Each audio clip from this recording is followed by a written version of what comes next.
And I think we are now live. Excellent. All right, here we go. Good morning, everyone. We are here with our continuing New Jerusalem discussion group. We're on, I think this is our chapter 6 this week, our third chapter on the subject of love. And just as a reminder, this work that I have a translation here called The Heavenly City that was done by Lee Woofenden. We're also reading from the newer translation. But this work of Swedenborg's, unlike many of his works that are very long and multi-volumed, this is a relatively slim volume. And we're looking at it as an outline of this new church that we're seeking to be a part of, that we see embodied in the vision of the New Jerusalem. And so each chapter is bringing to mind what are the essentials of this new church. And we started with the vision of the New Jerusalem. We started learning about how the new heaven that was being formed, that would become this new church, is made up of Christians and non-Christians. And we looked at the essence of the church as goodness and truth, and how goodness and truth come into our will and our understanding.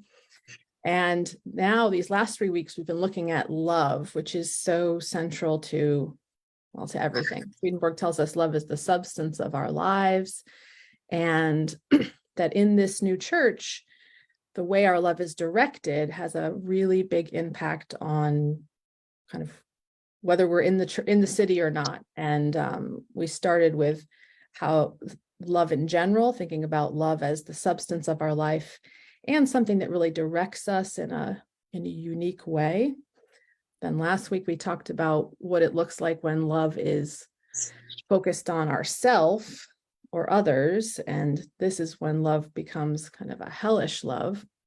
And now this week we're going to talk about what it means to actually love other people, to love our neighbor, which is really the central tenet of the Christian faith, and we might argue the central tenet of most of the world's religions. What does it take to love each other? An important conversation all the time, and maybe for those of us who are privy to all the wars that is happening right now in the Middle East, even more important to think about what does it take to love not just those who love us or who think well of us, but to really love those who are different or other than us.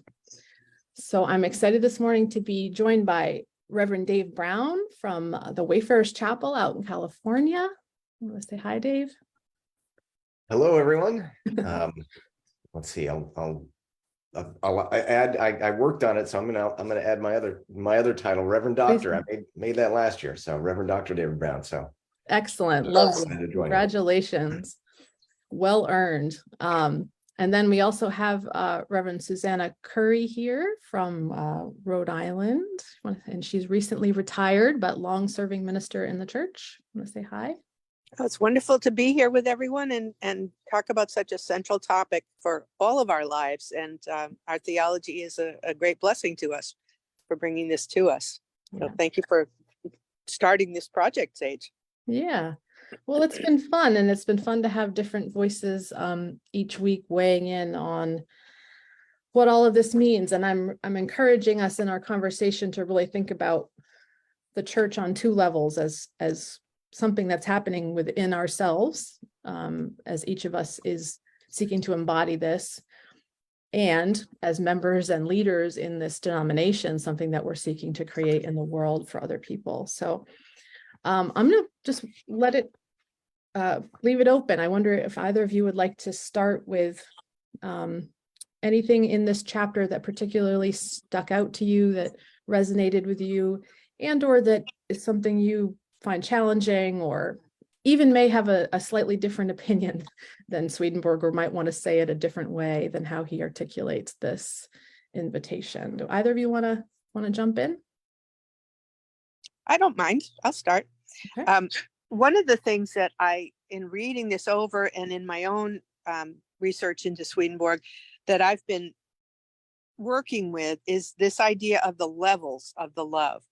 And really looking at how I, in my life and in my work and in anything that I've done, how have I grown from a selfish love to what I'm calling, where he says, love your neighbor as yourself, an unselfish love. And then finally going to this level of loving as the Lord loves us, as being the ultimate in loving your neighbor as the Lord loves you, which in my experience, that is really rare. And basically it hurts because the ego complains about it.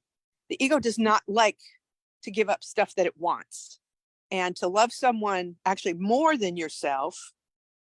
And I have an example for this. And it was a new experience for me to feel that the Lord was telling me to give something away that I said, no, I want to keep that. And it was sitting at a campfire with my friend, and many of you know Reverend Ken Turley, and he was talking about how he needed to get a hatchet because he was heating with wood.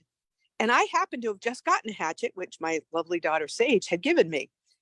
And I was only using it in the summer for a nice fire out by the water at our camp in Maine. So the part of me that said to myself, you have a beautiful new hatchet. You ought to give it to him because he needs it to heat his house. And then the part of me that says, no, that was a gift. I want to keep it. And then I finally said, no, the better use is for someone who heats with wood year round. So I gave it away. And part of me said in the back of my mind, oh, I could just buy another one. It'll be fine. But I came to realize that experience was so powerful that I've never bought another hatchet, because I always want to remember how the Lord made me give it to someone else. He made his love happen through me, even with my resistance. And I think that's for me, the jump from loving because you're supposed to loving because you want others to have what you have, and then loving because you want others to have more than you have. That's the hard jump. And I want to remember that. So that's why I never bought another hatchet. It sounds like in that experience too, there's you're witnessing the tension within that, and so would you suggest that inside of us all of these levels exist, and they kind of are sometimes at odds, the kind of lower love and higher love? The ego self, the selfish self, is always going to have an opinion. I mean, I think that's whether we feel called to great goodness and great charity in the world, our ego is always going to have an opinion about that. Are you getting enough out of it? Am I being rewarded? And that sort of needs to be ignored to really let yourself love as the Lord loves us. It's a huge challenge. I don't think I have another experience except for having my children to be able to say, I love others more than me. And that's a big change for us. And I did a little research in the scripture. The Lord says many times, love your neighbor as yourself, and many times love your neighbor as I have loved you. And when it says to taking care of people, it's always provide for, give to. So this idea of charity being deeper than just the things that we share. Charity is a state of heart. And we sort of are constantly working back and forth with our ego to see if we can let that be explored and experienced. Dave,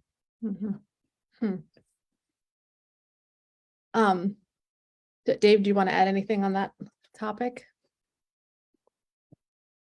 No, that was beautifully laid out. I think that is, the kind of the crux here of, as you were laying it out, the difference between the spiritual and celestial. So yeah, I mean, ultimately these are big challenges, and I have some examples too. I mean, I think you need to get the theory right in order to get the praxis, in order to try and test this out in the world. Because if you don't have that, if you don't have an awareness that's possible, you might miss it, or you might pay attention to it a little bit, but certainly, I think the big challenge is, as you were describing, is small self, the ego, the part that is more interested in our own stuff is always going to be giving reasons. It's always going to be in dialogue. And I think, there's always, that healthy balance, that divine love, that divine wisdom. You gotta blend the head with the heart in this. And I think it was, that was actually a Messenger article about how many times the mind is referenced versus the heart. And it was a big difference. That was, talking about the time of the most ancient church and Enoch. And I think that's a little bit tied into this as well, where, when we see someone in need, there's that first impulse to do something. And I do have a little bit of diving into the reading this week about this discernment that Swedenborg's talking about. I think it was 89, and into 90, loving to do what is good, because all goodness is of the Lord. But then a little bit, it was, let's see, I'm trying to find my notes here about making a discernment, if you're being charitable, of, if you're going to give to someone, it's not a good thing to give to someone that's doing evil, right? That was part of it. But he also kind of states there that it's not in our capacity to know what's going on within them. So we can't see their internals. And, a good example of that is, well, we know that we think because we have our thoughts, right? But there's no measurement out there that scientifically verifies that we think, right? So it's this, it's kind of a strange thing we're dealing with here when we're talking about this discernment and giving charity. And I do have a good example that is there for those that haven't been to the Garden Church. It really is a way to put some of this into real life and see if you kind of back up what you state there. And so I did give a sermon illustration on this topic a few weeks ago. It was great preaching at the Garden Church, because if you've been there, there's a dinosaur. It's a metal sculpture that's been there forever. And it holds a sign that says, "I was hungry and you gave me food. I was a stranger and you welcomed me." Powerful words, but for someone, so I guess I might as well go there because it's a good illustration, I guess.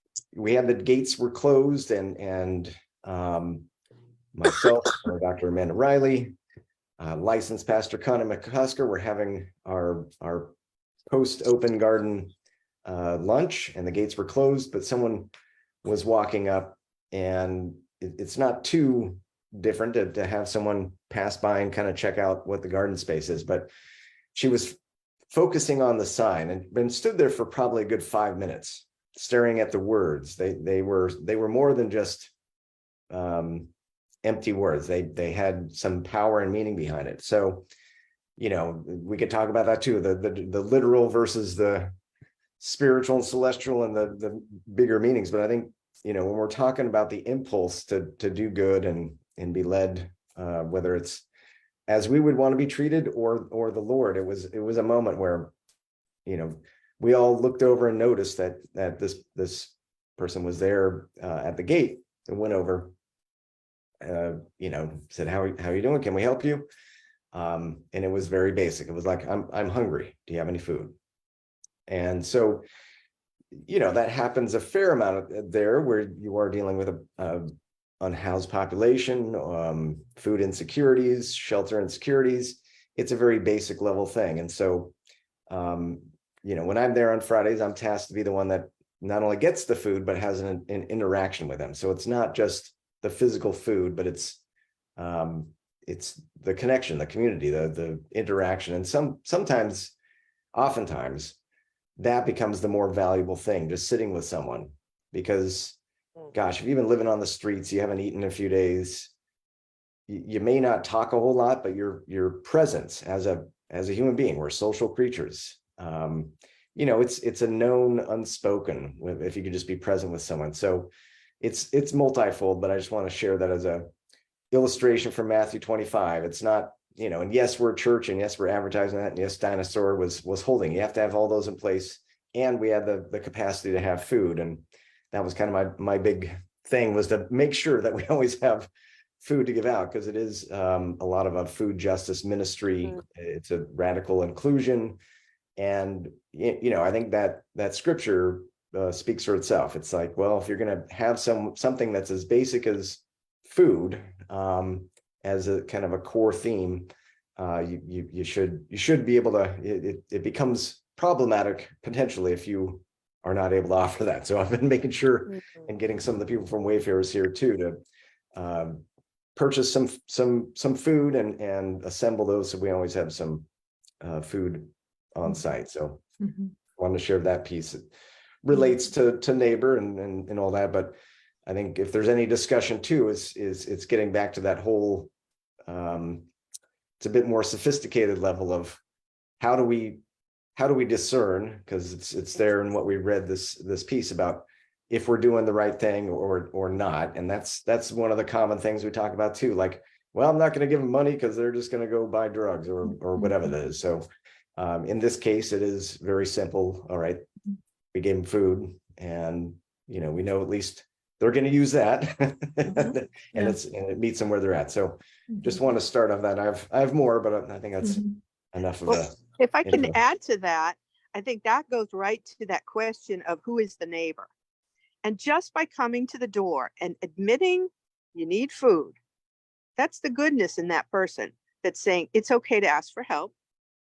Go and get some food and ask for it. And that the vulnerability in that, I mean, that was a big question for me, is, you know, how do you see what the good in the neighbor is? And by what you're saying about food and giving them food because they're hungry, that's a direct connection of what you know is good for them and they know is good for them, and you're sharing it. And I'll give you an example for myself. Just this week, my husband and I went to an afternoon movie. When we came out, it was raining, and he had his umbrella, I had my umbrella. And so we're walking along this city street, and I saw lots of people that were soaking wet. But yet when I saw a family who were jumping between the awnings trying to stay out of the rain, I automatically gave them my umbrella. It was like, there was no question in my mind, because the good was, here's a family. They have a little kid who's getting wet. I don't know why I didn't give my umbrella to somebody else, but I knew that the goodness of their caring for this child, somehow it clicked in me that they should have my umbrella.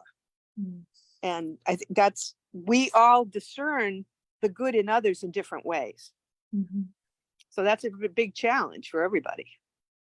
I like how both of you brought up that the discernment, it happens in two places. It happens within us in terms of discerning between our lower impulses, our higher impulses. And then there's another level of discernment that Swedenborg makes a big point about, which I'm glad you brought up, Dave. And I think there's probably more to discuss there around discerning what the good is in another person and giving to that. And I'm very struck by this came up in some of the other chapters too, he's very explicit about how we're all so different, and that we all are receiving, and that's sort of the beauty of creation, is that every human is very different, and the type of good that exists in every human is very different. And we talked about this last week in terms of Swedenborg is, there's two planes. There's that each individual is moving on this regeneration plane of moving out of selfishness, but then there's this other plane of just our differences, just our uniqueness, and that this uniqueness is beautiful and good. And I was really sort of taking this chapter and kind of I feel like it affirms the importance of kind of trusting ourselves, listening to our heart, listening to God, and trusting what we have to bring, and he sort of phrases it that, we're only expected to do the best we know, so whatever we know at any given time, and maybe this is, trusting who you're going to give the umbrella to, but to be able to trust accept wherever we're at. And I just really think of this in my personal growth, to realize, like, I don't always know if what I'm going to do is heavenly, or, I can't actually, I can only know to do what I think is best, and then to do it, and then to learn from it. That's the kind of process we're on, is not to, like, say, oh, I'm so celestial, I'm giving all my things, or I'm so, but to just, it feels like there's really this invitation in the loving of the neighbor to just do the best we know now, but then to learn from that experience and do a little better next time. But that in that doing, in that sort of, in freeing up our ability to act as the unique creatures we are, with the unique good we have, and doing that for others, that there's an evolution that can happen within us and kind of between us. And I think it's just more subtle, and I think some of the ways loving of the neighbor or charity has been framed, or can be framed sometimes, is we must always help everyone, or we must give everything away, or we must totally protect ourselves and think of ourselves first. And I feel like Swedenborg's really inviting us to live in that middle place of really valuing discernment, and there's that discernment is sort of that the voice of God within, that's kind of, that wants to knit us back together and wants to right these, rifts within human community. And I would just maybe the question I would ask from that, or the place that I still get hitched, is, I think he's saying it's an inner discernment. It's the inner, we only can discern from that inner place. And if we're discerning from our external self, we just don't really know. We're going to make so many mistakes. And I wonder sometimes, as a church, how to value that inner discernment and nurture it without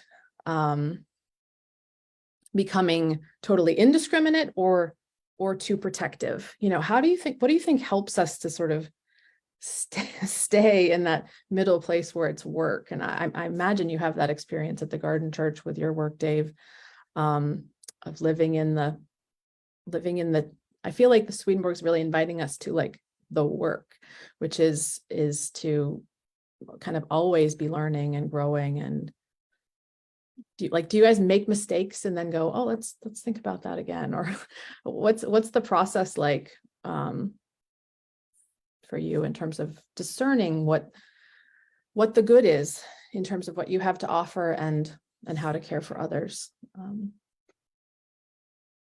Any thoughts? That was directed to me, right? Well, if you have Both of first, us. yeah. I did find the quote where Swedenborg was talking about, not even the angels in heaven know the levels of reception of divine influx of our neighbor. That's the Lord's alone. So we act out of the best that we know. I think, and then he does use the Good Samaritan as an example there, about just who did the work of the Lord, and it's very integral to the radical nature of Matthew 25, the least of these. When did you visit me in prison? You've done it to the least of these, you've done it to me. It's a radical Christ consciousness. You could call it divine, the spark of divinity within all of creation, which on its own, I mean, it's, if you look at that, I mean, it's pretty amazing that we get to experience life in this human form, and we are incarnate. And I think so when we're talking about these higher spiritual planes of existence, I think one thing, so I was actually thinking about that, with Swedenborg, when I don't know of any time he visited prison or lived out that gospel, but he did liberate lots of people spiritually throughout his life. And in his spiritual travels, you hear about him talking with people, and he has an interesting thing. It's kind of like, those moments where he would even be good at convincing people about the truth with a capital T, but then he would also say, once they're no longer in the presence of him or others, you forget it. And I think I think if there's anything that is, something that's a core piece, because obviously Anna was the one that we got her book here in case Mhm, you can see it. This is God's Table. mhm, And she, her mentor became an Episcopal priest with radical inclusion up in San Francisco, with always giving, if there was a food pantry, they were always also including the Eucharist, Holy Communion, as part of it. And part of it was trusting the sacred mystery in what is taking place in that meal. Because kind of along the lines of, we don't know what's going on in those moments. In ministry at all, we have to kind of, it's all pretty much in trust and faith that we're doing something good. mhm, And if we're lucky enough, we get some validation. We get someone that comes back and says, I got to tell you, when your sermon or those words, or when we had some pastoral counseling, you gave me some guidance, and I took it and it turned out well. That's better than the ones that don't turn out well. But whatever it was that was valuable. A lot of times, especially in a ministry that's got a pretty transient population. People come here to Los Angeles and then they leave. They're on to the next job. You don't get a whole lot of that here. In working with the unhoused population, you might see them again, you might not. So you're kind of trusting the process. But the thing that I want to bring up about kind of what has fueled that is, obviously it's a radical ministry that's very much Swedenborgian, the descent of the holy city. We're trying to actualize that in the city. It's an urban farm. It's a they teach composting. There's kids that come there. There's a children's program ages 0 to 6, and then community meal that's served where it's the only thing required is to be hungry. So that radical inclusivity is a deep trust that the work is good, that you enter the gates of the holy city, and you may have an experience, you might not, but it's there and it's open and it's available and it's a resource. So, I see it as kind of an extension of what was formative in terms of the radical inclusivity, because, and just to kind of flesh out that origin story of it, there's a book by Sarah Miles called Take This Bread.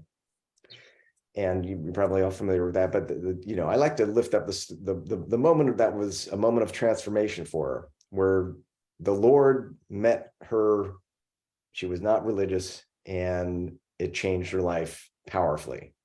And that's happening all the time. I'm doing counseling here with people that are having those experiences, some of them from different faith traditions, backgrounds, and they're like, I'm not sure what's going on here, but Yeshua is speaking to me. Archangel Michael is talking to me, and it's not our job to sit there in judgment and critique of their experience, because we never know what that inner experience is going to be like for them.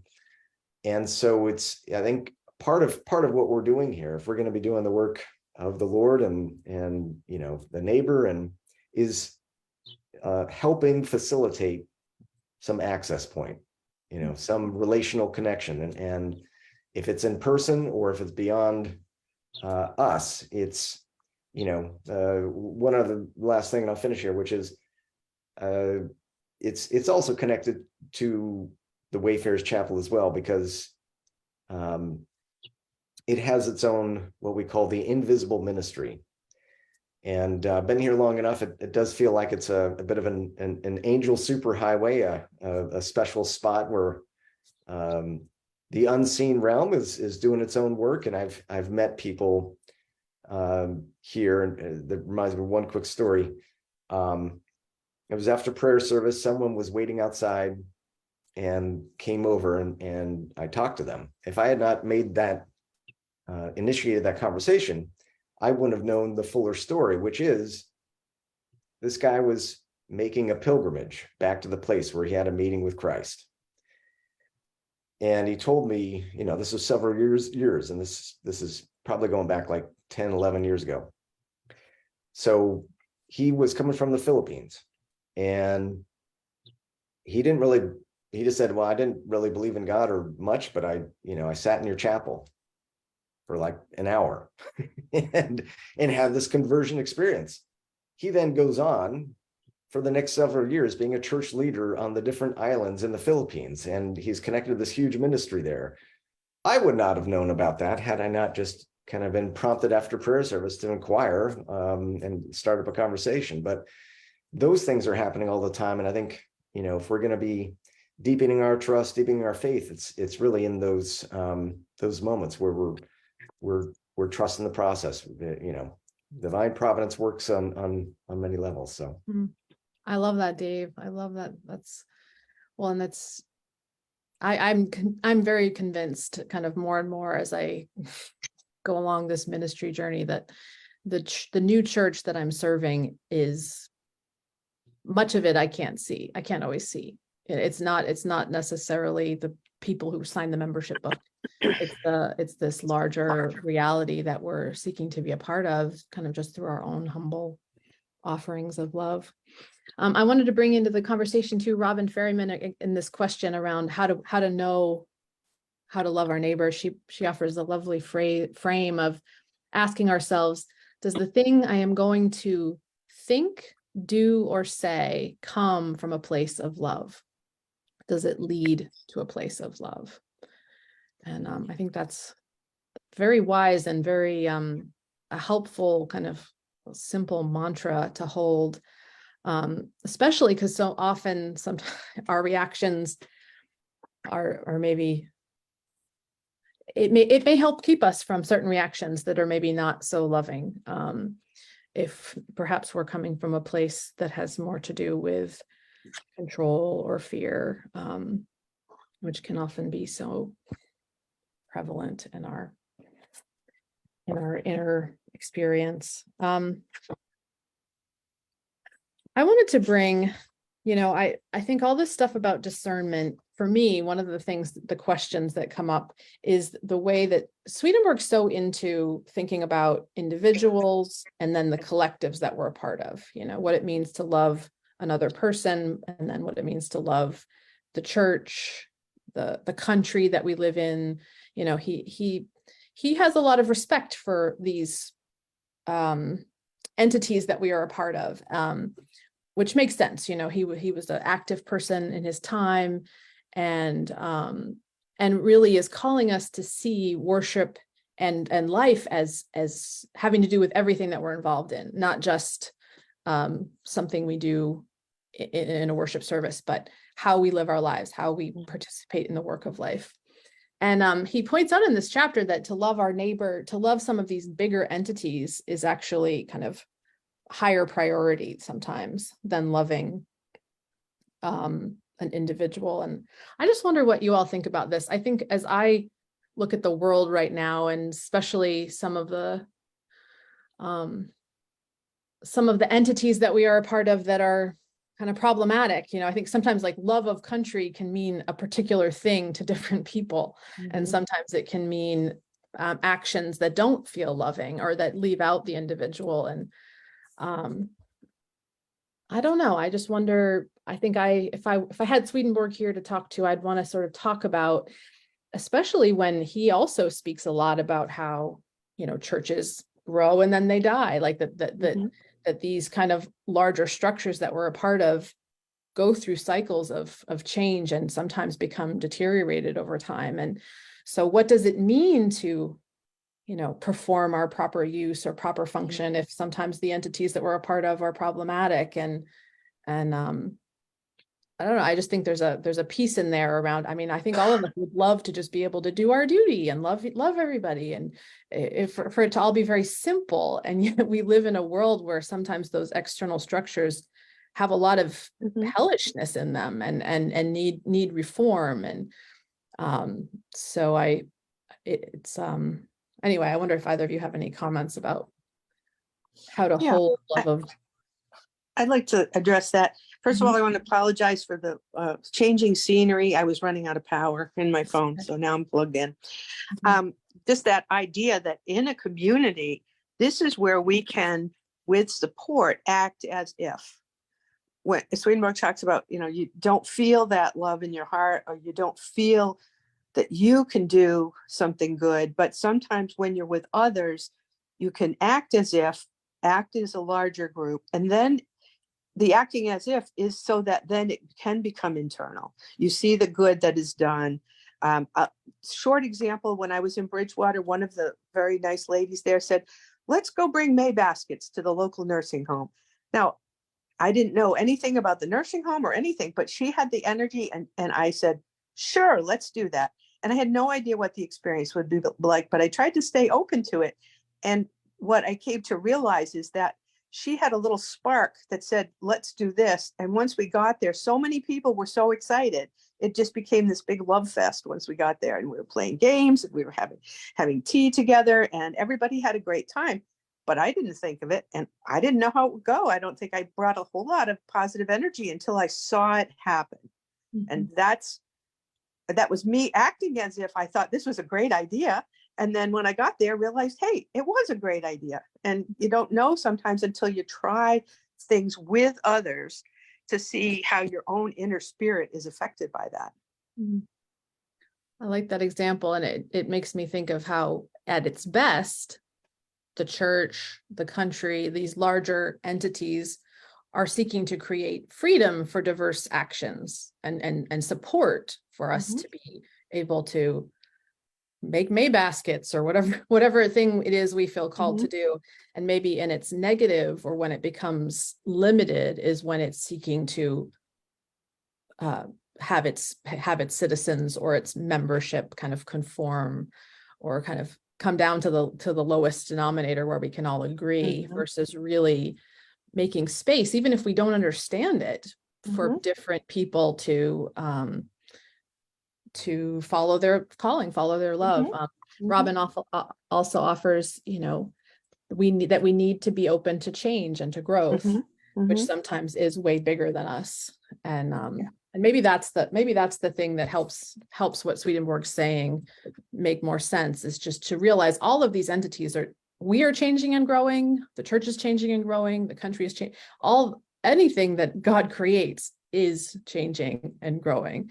And so to think about the way that we are serving and the way that we're loving as also needing to change and to grow over time, instead of thinking of it as one fixed. I think personally, I'm like so constantly having to hold change and growth that it's difficult sometimes to just be in the flow, which I think Swedenborg really articulates, of just being of use, of just seeing the need and filling the need. And I'm really longing to come into that state and just find the balance between the two, of not having to constantly work for something new, but to get back to that space of sort of direct service and care and love. And But that brings you back to the love of the self, because there has to be a healthy caring of the self. And he talks about that. We are the first neighbor.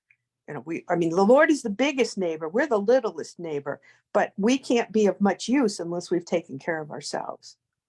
And sometimes that means doing, sometimes it means not doing. And that's another place where discernment, who knows? Yeah. And maybe the question, I think, when we want to give something or participating in something, is, why am I doing this? Am I doing it so I'll look good in the neighborhood? Am I doing it so that I'll feel like I've contributed? Or am I just doing it because it's love flowing out from me without any expectation of return? Which is, and there's a sentence in there, that's heaven within us, when we can live in that state of giving from our freedom and from our joy and pleasure. Yeah. And maybe we know, but we maybe get back to Robin's questions. Does the thing I'm going to think or say come from a place of love? And maybe even adding to that, a place of love for God. I sometimes struggle with the language God or the Lord, because I think it does elicit in us, oh, that means I love, this one Christian God, or I love this one image of God.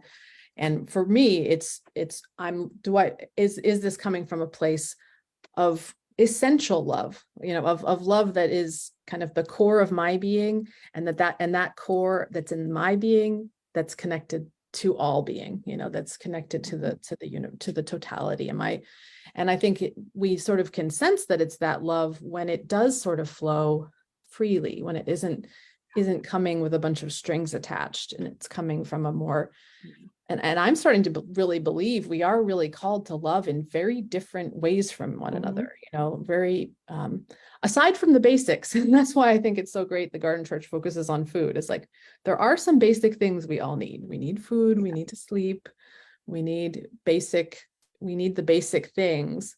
But then after that, the wounds of our world are so diverse. Certainly the healing that we're going to need is going to have to be very diverse.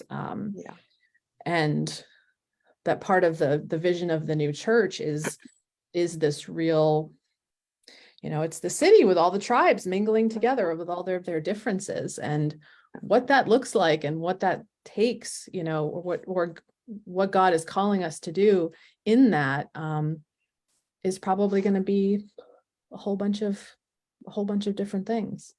And in community, it can be a discernment to do something together, but individually, each person discerns. And I just want to share this one scripture passage because I thought it really spoke to what we're talking about today. It's from 2 Corinthians 9:7. Each of you should give what you have decided in your heart to give, not reluctantly or under compulsion, for God loves a cheerful giver. Because we want to have fun. God didn't make you give away the umbrella. Maybe God invited you to do that. That's right. Right. Yeah. Any other places in this chapter that or areas of this chapter that you guys wanted to talk about?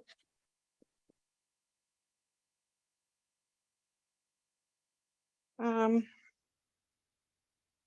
read a lot, I underlined a lot, and then I left upstairs. So sorry about that. That's okay.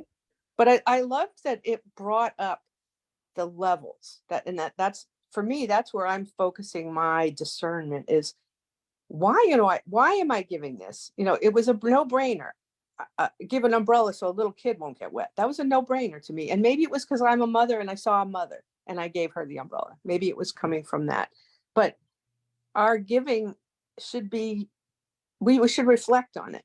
We should reflect on it. And if it had a selfish motive, maybe we learn from that and then try again a different way. I think sometimes we are hesitant when we make a mistake. If we said something and people didn't take it the right way, or we weren't sure how it came across, we might be hesitant to reach out again. But that's sort of that, get over yourself and do what God's telling you to do.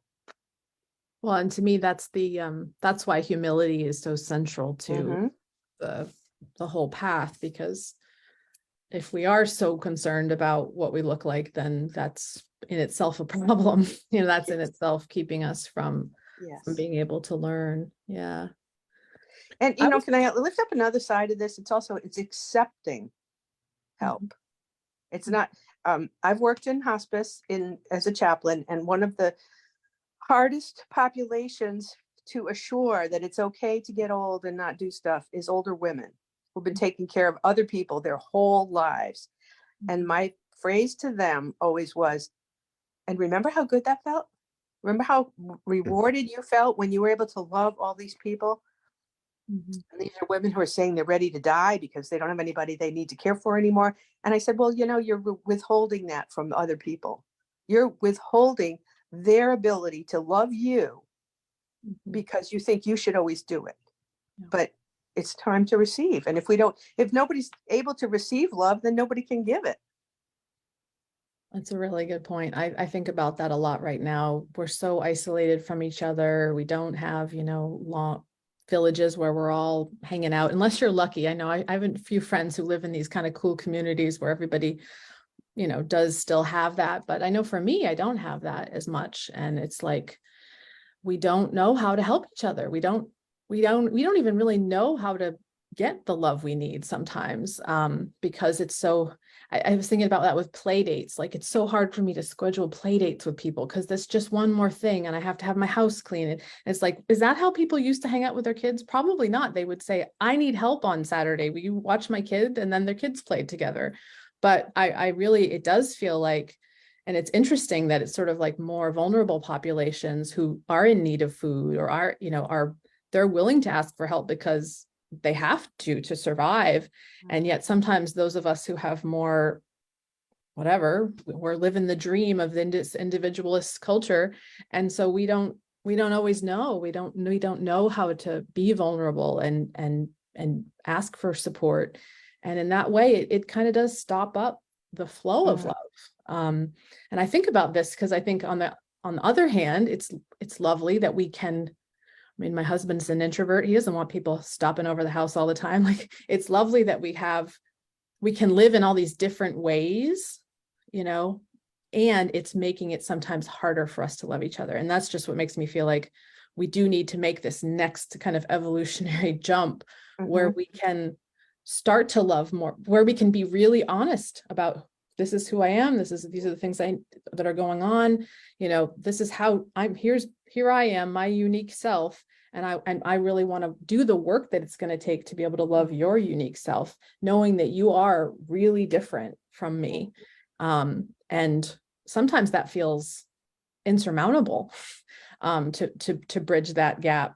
And I think it's what we're called to do is I know we need to figure it out. Otherwise, we're going to just get kind of even more separate from each other. And there's such an epidemic of kind of loneliness and isolation that the only remedy is the new church. The only remedy is to be able to be together in all of our unique differences and find a way to feel connected. And in some ways, I think the pandemic really changed that for the whole world. Our willingness to be in physical closeness to each other, our ability to come outside of the shells we created over those 2 years when we didn't go out much. But yet, here's the paradox. It handicapped our ability to get together, but the fact that we all had the same experience bonds us. Yeah, for sure. No, I definitely believe the pandemic broke open that. Go ahead, Dave. That could relate to topics we don't have time to finish in our 13 minutes here of trauma bonds and spiritual remains and the deeper levels of all that. And but I did want to make sure that I got what we're talking about, winding up on the phrase from Emmanuel Swedenborg, love, consistent desire to give what is our own to another and feeling their delight as our own. And that one is really integral to, I think, the question that was asked about how do I know if my thoughts, my words, my speech, if they're, if that discernment's there. I'll put it out there. I'm a big fan of a daily spiritual practice, whether it's 1 minute of just observing your breath, or these days I'm last year I started to go with a full hour of meditation, and let me tell you, if I don't get it, I notice the difference, and just how I have I think it's a little bit like when they asked the Dalai Lama about how much during I think it was, to paraphrase, something like, if it's a really stressful day, then I have to meditate 3 hours versus 2 or something like that. Right, so it's just getting to a place where you do feel some place to be spiritually anchored from, in order to then give to others. I think that's not always self-care and other care. I mean, they're so integral. I mean, it's good that there's professional training around it, because it's so true. And when you preach on these topics, you do have those people that say, well, I've done this all my life, and it's almost a resentment. It's not giving out of it's more of like giving until your cup is empty, and then you have nothing to give anymore. And it's not the love that we're talking about. And so when we're talking about like trying to get out of our own way, and allow, our resistance to what is it? The Borg, resistance is futile, right?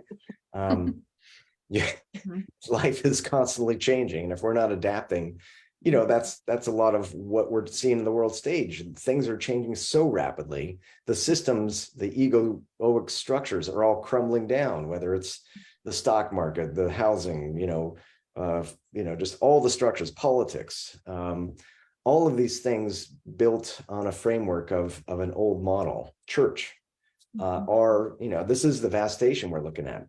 Things have to die away in order for the new to enter. And I think related to this, I mean, part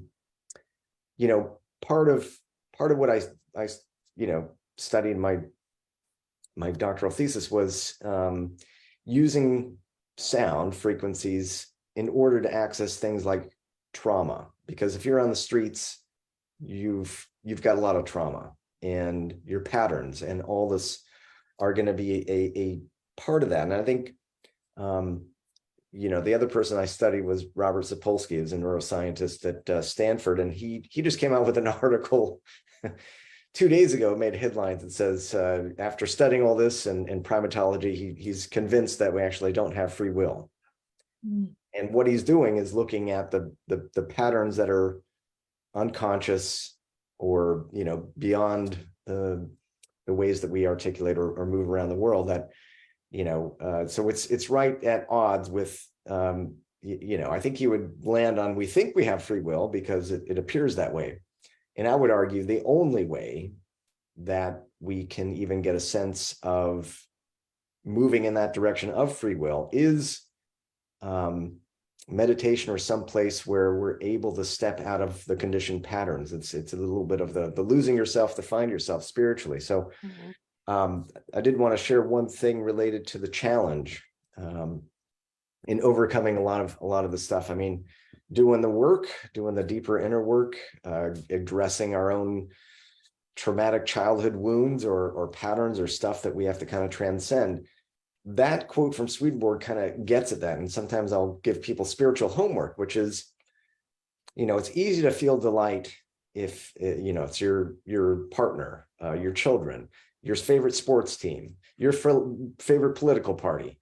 But if we're going to be talking about a God that is all goodness, all truth, everything that is joyous and good, then even those people that we might not agree with, as long as it's not, a hellish delight, it's someone that's generally feeling excitement about what it is, but we don't personally agree with them, that kind of pushes our spiritual edge in those moments. And I'll real quickly, this was a change for me where I recognized this was earlier on in ministry on a Sunday morning, and was feeling like, what, blah, blah, blah, sports teams taking over Sunday here, person jogging, biking, they should be a church kind of mentality. And then I was at a stoplight and I watched them, and I just saw the joy, and just observing the joy. And I was thinking about this particular piece of what Swedenborg had written. I entered out of my self dialogue of like, this is me.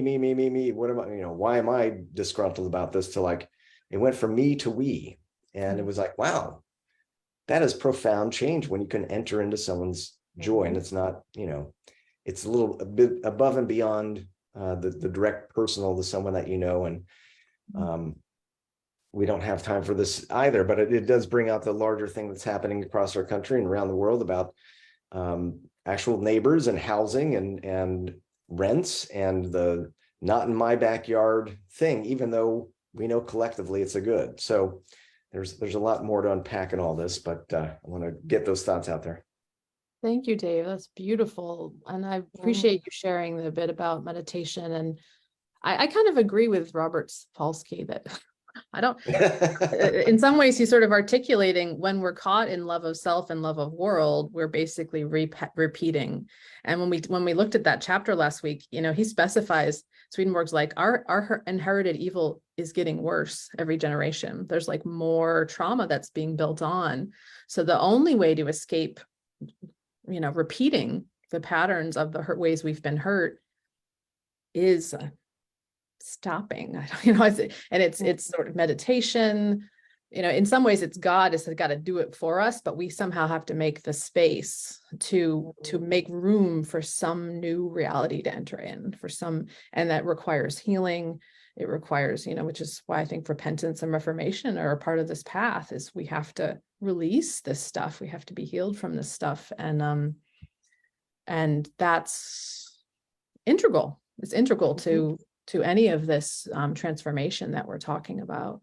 And it's an inner thing, but then it's also about how we share this planet and how we share the resources of this planet, that we can't, we keep thinking and it's so interesting to me. I just feel like the truth of the new church is like the most obvious thing. Like we are all connected, like science, religion, everybody's been telling us this for a long time. It's sort of the most obvious thing that that we are kind of one organism inhabiting this planet at once. And so my well-being is totally tied up in your well-being.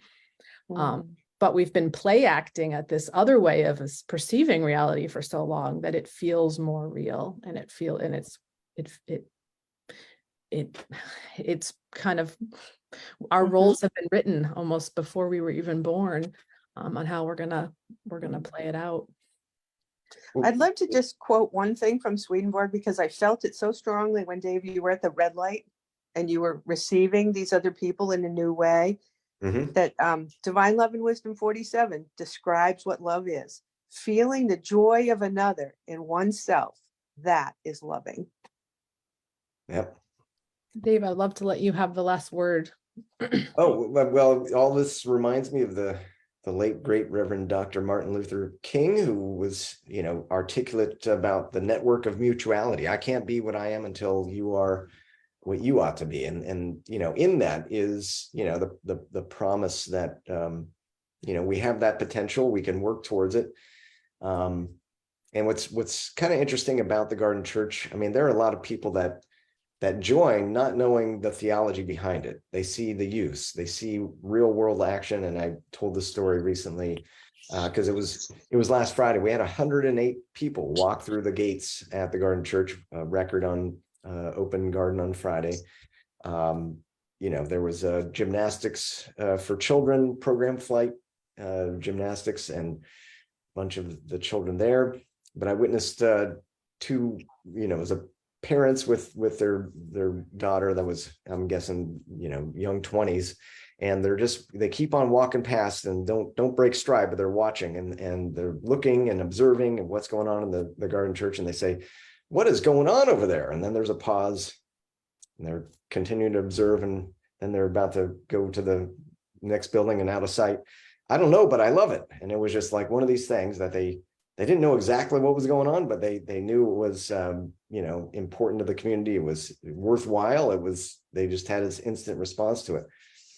So I think, with some external confirmation that something else is happening.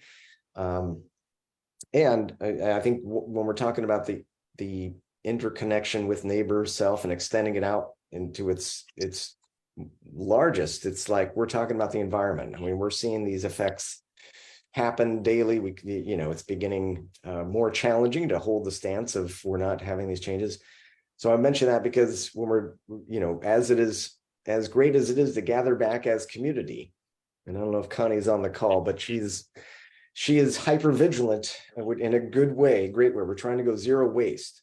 But you think about the challenges just in, here's a real challenge. You think all the spiritual stuff, try going a day without single-use plastics in your life. I mean, that's an extension of like what we can do individually, but we know the greater good is there. And so if you're there, kudos, Connie, for being there to, I saw her scooping out the ranch dressing to make sure that was not going into the recycling. So it's a great thing. I think you got to be really intentional about this stuff. It's challenging material to live it out in the world, but I think you need to start with good theology. And boy, the longer I live, the more I see really horrible theology out there, and can point it out at least to my children and to others within earshot. So I appreciate that. And it's like we got to start somewhere.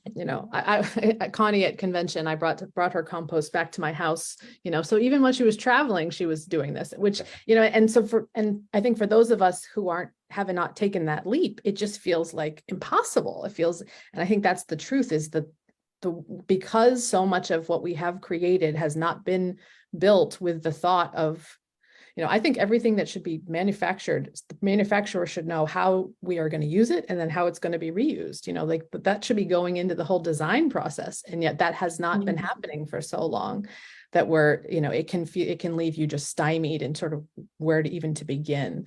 And maybe that's a comfort in the way that Swedenborg's framing it, is you just have to begin wherever you are. You have to begin by the best that you know next and be willing to know more. And be willing to really, it's possible that the way I live now, maybe I may live drastically different in the next 10 years. I may be forced to, and I may be able to finally choose to, as the resources and the wisdom comes in to make that possible. And I think all of us need to sort of be open to that possibility and maybe even a little bit excited about it instead of thinking, instead of just frightened. And I think there is something in our human makeup that change can feel really scary, and yet it's inevitable. It's how everything goes, and the invitation of the new church is an even more drastic kind of change and transformation. So kudos to all of you at the Garden Church. We are praying with you, and if you have guidance and wisdom for the rest of us on how we can start to go zero waste, I imagine others would. And I think a lot of it is lack of knowledge and lack of that keeps lack of knowledge of how to even begin, when the goal can feel so far away. Thank you for your participation, Dave and Susannah, and everyone joining us online. And just a reminder, next week, we're going to start a half an hour late, 12:30. We're going to begin because the Reverend Jun Cho Lee will be joining us after he drops his children at school. And so 12:30 worked better for him. But I hope you guys will join me again. And thank you Thanks for having us. Yeah. All right. Thank you. Thanks, Blessings. Dave. Take care. Bye. Bye. Bye.